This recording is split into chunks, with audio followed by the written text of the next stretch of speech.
2028ஆம் ஆண்டுலயும் நாங்க தான் ஆட்சியில் இருக்க போறோம். நாட்டினுடைய கடனை செலுத்த போறதும் நாங்க தான். එනිසා මතක තබා ගන්න 28 ඉන්නේ අපි ගෙවන්නෙත් අපි. நேற்று ஒரு விஷயம் நம்ம செய்தியிலேயே பார்த்தோம். மலையக மக்களுக்கான சம்பள உயர்வு ஒன்று இன்றைய வரவு செலவு திட்டத்தில் இருக்குன்னு சொல்லி சம்பள உயர்வு நடந்திருக்கு. රුපියල් 1550ක වැටුපට අමතරව රජය විසින් රුපියල් 200ක් ගෙවීමට යෝජනා කරනවා. பாராளுமன்ற உறுப்பினர்களுக்கு வாகன பெர்மிட் இல்ல, வாகனம் கொடுக்கப்படும். 5 வருஷத்துக்கு பிறகு அவங்க பதவியிலிருந்து விலக்கும் போது வாகனத்தை திருப்பி அரசாங்கத்திற்கு கொடுக்கணும். කැබ්රතයක් ලබා දෙන්නම්. ෆුල් ඉන්ෂුරන්ස් එක දාලා දෙන්නම්. පර්මිට් දෙන්නේ නැහැ. පර්මිට් කාටවත් දෙන්නේ නැහැ. පර්මිට් සංස්කෘතිය අපේ රටේ නතර වෙන්න ඕන.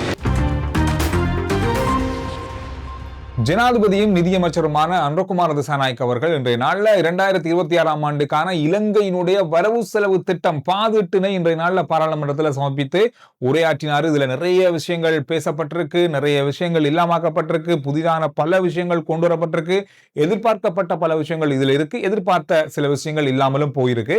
இந்த மாதிரி பல விஷயங்கள் இருக்கு. என்னென்ன விஷயங்கள் நமக்கு தேவையோ அதை சுருக்கமா இந்த வீடியோல உங்களோட பகிர்ந்து கொள்ள போறேன்.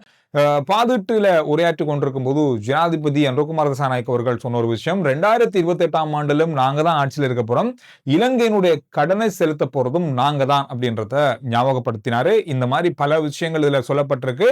குறிப்பா நேற்றைய நாள்ல நாம பேசிய ஒரு முக்கியமான விஷயம் மலையக மக்களுடைய சம்பள உயர்வு 1750 ரூபாய் வழங்கப்படுறதுக்கான வாய்ப்பு இருப்பதா நாம நேற்றைய நாள்ல சொல்லியிருந்தோம். அந்த விடயம் தொடர்பாக இன்றைய நாள்ல ஜனாதிபதி உரையாற்றும் போது இந்த பாதிட்டுல சொல்லியிருந்தாரு. இதுல இந்த விடயம் எப்படின்னு சொன்னா பலதரப்பட்ட சவால்கள் இருந்தது கடந்த காலங்களில். ஒரு 10 ரூபா அல்லது 20 ரூபா அவங்களுக்கான நாள் சம்பளத்தை அதிகரிக்கிறன்றது கூட அவ்வளவு இலகுவான காரியமா இருக்கல.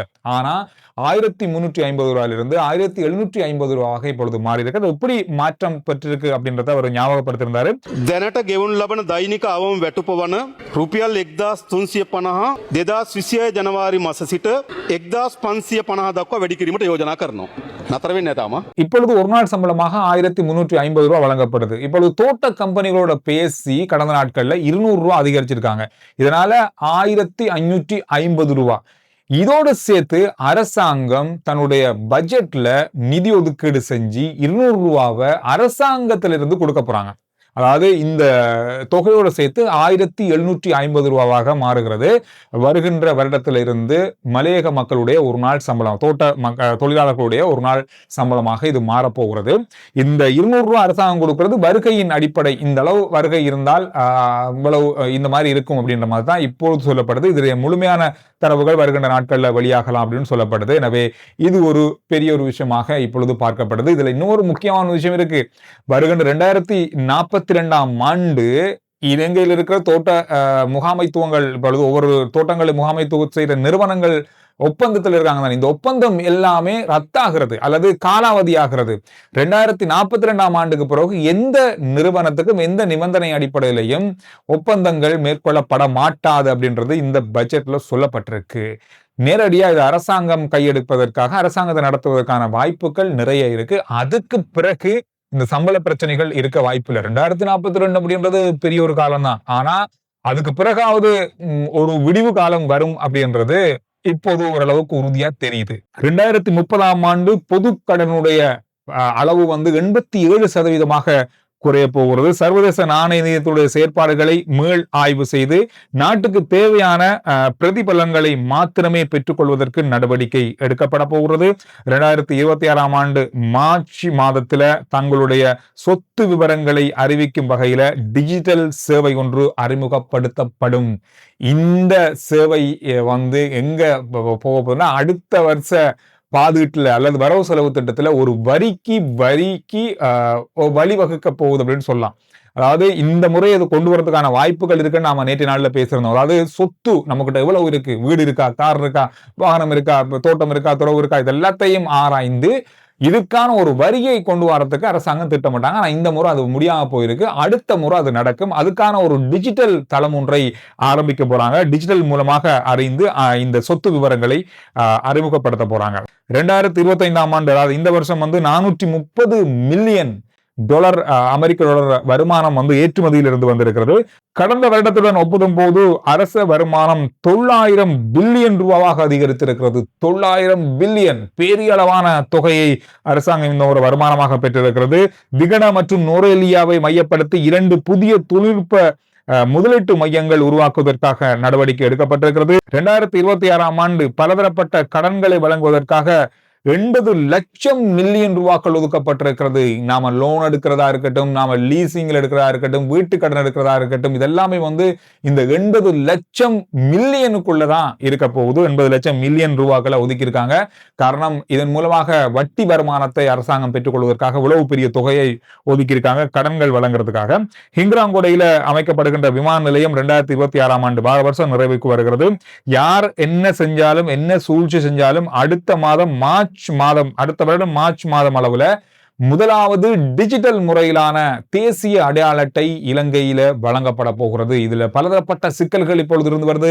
நீதிமன்ற வழக்குகள் இருந்தது. இதெல்லாம் தள்ளுபடியாகி இப்பொழுது இதற்கான வேலை திட்டங்கள் இப்பொழுது ஆரம்பிக்கப்பட்டிருக்கிறது. எனவே டிஜிட்டல் ஐடென்டி கார்டு மார்ச் முதல் அறிமுகப்படுத்துறாங்க. அரசு சேவைக்கான கட்டணங்களை அனைத்தையும் ஆன்லைன் மூலமாக முன்னெடுக்கிறதுக்கான நடவடிக்கை எடுக்கப்பட்டிருக்கிறது. இதனை நிவர்த்தி செய்யறதுக்காக, மக்களை தெளிவூட்டிருக்கிறதுக்காக 1000 மில்லியன் ரூபாய் ஒதுக்கப்பட்டிருக்கிறது. இதை வந்து எப்படி ஆபரேட் பண்றது? இது வந்து கோபையா இருக்கட்டும், உங்களுக்கு ஆபரேட் பண்ண தெரியாது. இந்த மாதிரியான பல விஷயங்கள் இருக்கு. இதை எப்படி செய்யறது, எப்படி அரச கட்டணங்களை ஆன்லைன் மூலமாக செலுத்துறதுன்றதை தெளிவுபடுத்துறதுக்காக மட்டுமே 1000 மில்லியன் ரூபாய் ஒதுக்கியிருக்காங்க. நல்ல ஒரு விஷயம் இது. கிளீன் ஸ்ரீலங்கா வேலை திட்டத்துக்காக மாத்திரம் 2026ஆம் ஆண்டுக்கு மாத்திரம் 6500 மில்லியன் ரூபாய்கள் ஒதுக்கப்பட்டிருக்கிறது. 6500 மில்லியன். இது கட்டாயமாக தேவையான ஒரு விஷயமாக இருக்கிறதால இவ்வளவு தொகை ஒதுக்கியிருக்காங்க. அது மட்டும் இல்லாமல் போதைப் பொருள் ஒழிப்புக்காக மாத்திரம் 6000 மில்லியன் ரூபாய்கள் ஒதுக்கப்பட்டிருக்கு. அதோட சேர்த்து ஜனாதிபதி அவர்கள் ஒரு விஷயத்தை தன்னுடைய உரையில சொல்லியிருந்தார். அதையும் கேட்டுட்டு அடுத்த விஷயங்களுக்கு போவோம். අපි විපක්ෂය නිතා ගෞරවයෙන් ඉල්ලීමක් කරනවා. අපි විවේචනය කරන්න, අපිට චෝදනා කරන්න, විරෝධ දක්වන්න. හැබැයි අඩුම තරමේ රටේ මතු පරපුර වෙනුවෙන් මත්කුඩු ජාවාරමා පාතාලය අවසන් කරන්න සටන් කරනකොට, ඒ වගේම දුප්පත්කම තුරන් කරන්න කටයුතු කරනකොට ඒකට එරෙහිව අකුල් නොවන, அதாவது வறுமையை ஒழிக்கிறதுக்கும் இந்த போதைப் பொருளை ஒழிப்பதற்கும் எதிர்க்கட்சிகள் என்று பாராமல் ஒன்றாக இணைந்து கொள்ளுங்கள். எங்களை விமர்சியுங்கள், எங்களை திட்டுங்கள், எது வேணாலும் செய்யுங்க. ஆனா இந்த போதைப் பொருளை ஒழிப்பதற்காக மாத்திரம் ஒன்றுபடுங்கள், வறுமையை ஒழிப்பதற்கு ஒன்றுபடுங்கள் என்றதை அவர் வேண்டுகோள் விடுத்திருந்தாரு. எனவே இது ஒரு பெரிய ஒரு வேண்டுகோளாக இருக்கு. இதுல வந்து ஆரம்பத்துல சொன்னதுதான், இந்த போதைப் பொருள் ஒழிக்கிறதுக்கு கட்சி பேதம் இல்லாம எல்லாரும் ஒன்றுடையணும் அப்படின்றதுக்கான பலதரப்பட்ட கோஷங்கள் எழுப்பப்பட்டது. ஜனாதிபதி இன்றைய நாள நேரடியாகவே அதை சொல்லியிருக்காரு. எந்தெந்த கட்சியில நீங்க இருந்தாலும், எந்தெந்த இடங்கள்ல இருந்தாலும் இதற்கு ஒத்துழைப்பு வழங்க வேண்டியது கட்டாயமானது அப்படின்றது மட்டும் நிச்சயம். அதோடு வெளிநாட்டுல பணிபுரிகின்ற ஊழியர்களுக்கு, குறிப்பா மத்திய கிழக்கு நாடுகள்ல பணிபுரிகிறவங்களுக்கு வட்டி நிவாரணத்தோட வீட்டு கடன்கள் வழங்க போறாங்க. இப்ப வழங்குற வட்டியோட அவங்களுக்கு நிவாரணம் வழங்க, வட்டி குறைவாக கொடுக்க போறாங்க. எனவே அவங்களுக்கான ஒரு வீட்டு கடனும் அவங்களுக்கான ஒரு ஓய்வூதிய திட்டம் ஒன்றையும் அறிமுகப்படுத்துறதுக்காக நிதி ஒதுக்கீடு செய்யப்பட்டிருக்கிறது. பொது போக்குவரத்து துறையை பலப்படுத்துவதற்காக தூர பயண சேவைகளுக்காக 600 பேருந்துகளை இலங்கை போக்குவரத்து சபைக்கு கொள்வனவு செய்வதற்கான வேலைப்பாடுகளுக்காக 3600 மில்லியன் ரூபாய் ஒதுக்கப்பட்டிருக்கிறது. ஹட்டன் நகரில் நிலவுகின்ற அதிக போக்குவரத்து நெரிசலை கட்டுப்படுத்துவதற்காக, அதுக்கு பொருத்தமான தீர்வுகளை வழங்குவதற்கு 2026ஆம் ஆண்டுல அவசியமான நகர திட்டங்களை தயாரிப்பதற்கான நிதி ஒதுக்கீடு 500 மில்லியன் ரூபாய் அதுக்காக ஒதுக்கப்பட்டிருக்கிறது. இனிவரும் காலங்களில் அரசு துறைகள்ல ஆட்சேர்ப்பு நடவடிக்கைகள், பதவி உயர்வுகள் உள்ளிட்ட செயற்பாடுகளுக்காக எந்த விதமான அரசியல் தடையீடுகளும் இன்றி பரீட்சைகள் மூலமாக ஊழியர்களை தெரிவு செய்வது, பரீட்சைகள் மூலமாக பதவி உயர்வுகளை வழங்குவதற்கான திட்டம் ஒன்றை அறிமுகப்படுத்தி இருக்கிறார்கள் இந்த வரவு செலவு திட்டத்துல. இதுல அதிகமான இளைஞர் ஜோதிகளை உள்வாங்குவதற்கான ஒரு வேலைப்பாடாகவும் இது அமைய பெற்றிருப்பதாக ஜனாதிபதி சொல்லியிருக்காரு. அரசாங்கத்துக்கு அதிகமாக வரி மூலமாக இந்த வருஷம் வருமானம் வந்திருந்தது. இந்த வருஷத்துல மட்டும் வரி செலுத்துறவங்களுடைய எண்ணிக்கை அதிகரித்திருக்கிறது. அதாவது பதிவு செய்யப்பட்ட வரி செலுத்தினோட எண்ணிக்கை வந்து 2024ஆம் ஆண்டு ஒப்பிடும் போது 2025ஆம் ஆண்டுல, அதாவது செப்டம்பர் மாதம் வரைக்கும் 3 லட்சம் பேர் அதிகரிச்சிருக்காங்க. பெரிய அளவான தொகை கொண்டு இந்த வருஷத்துல மட்டுமே அதிகரித்திருக்காங்க. உள்நாட்டு இறைவரை திணைக்களம் ஒரு புதிய கட்டிடத்துல இயங்க போகுது. தனியாக எல்லாத்தையுமே கொண்டு வர மாதிரி ஒரு கட்டிடத்துல இயங்க போறாங்க. அந்த அளவு வருமானத்தை அரசாங்கம் எதிர்பார்க்கிறாங்க. 4,60,000 கோடி அடுத்த வருஷம் வருமானமாக, வரி வருமானமாக அரசாங்கம் அதிகமா எதிர்பார்க்கறதால அது கொண்டு ஒரு தனியான கட்டிடத்தை உருவாக்க போறாங்க. அந்த கட்டிடத்துக்கு மட்டுமே 2000 மில்லியன் ரூபாக்கள் ஒதுக்கப்பட்டிருக்கிறது. வெளிநாட்டுல பணிபுரியவர்களுக்கான ஓய்வூதிய திட்டத்தை பற்றி நாம கடந்த 2 கிழமை முதல்ல பேசுறதும் அவங்களுக்கு ஓய்வூதியம் வழங்க போறாங்கன்னு அதுக்காக மட்டுமே 2000 மில்லியன் ரூபாய் ஒதுக்கப்பட்டிருக்கிறது. இந்த பாதீட்டினுடைய உரைகளை உரையாற்றிக் கொண்டிருக்கும் போது ஜனாதிபதி அவர்கள் சொன்ன இன்னொரு முக்கியமான விஷயம், வரலாற்றுல முதல் தடவையாக மக்களுடைய பணத்தை தவறாக பயன்படுத்தாமல் நல்ல விடயங்களுக்காக பயன்படுத்தக்கூடிய ஒரு பாதுகாடாக இந்த பாதுகாடு 2வது பாதுகாடாக இது அமைந்திருப்பதாகவும் வரும் நாட்கள்ல இது மக்களுக்கான நன்மைகளாக அமையக்கூடிய வகையிலும் இருக்கும் அப்படின்றத ஞாபகப்படுத்திருந்தாரு. யார் மக்களுக்கு எதிராக அரச அல்லது பாராளுமன்ற உறுப்பினராக இருக்கட்டும், அமைச்சர்களாக இருக்கட்டும், எந்த அரசு அதிகாரிகளும் மக்களுக்கு எதிராக செயற்படும் பட்சத்தில் பாரபட்சம் இல்லாமல் அவர்களுக்கு தண்டனை வழங்கப்படும் அப்படின்றது இதுல சொல்லப்பட்ட ஒரு விஷயமாக இருக்கு. எனவே பலதரப்பட்ட விஷயங்கள் இதுல சொல்லப்பட்டிருக்கு. நீங்க என்ன நினைக்கிறீங்க இந்த வரவு செலவு திட்டம் பற்றி? இன்னும் என்னென்ன விஷயங்களை கொண்டு வந்திருக்கலாம், இந்த விஷயங்கள் கொண்டு வந்தது தேவையில்லாத விஷயமாக இருக்கு அப்படின்னு நீங்க ஏதாவது நினைக்கிறீங்களான்றத கருத்துக்கள்ல சொல்லுங்க.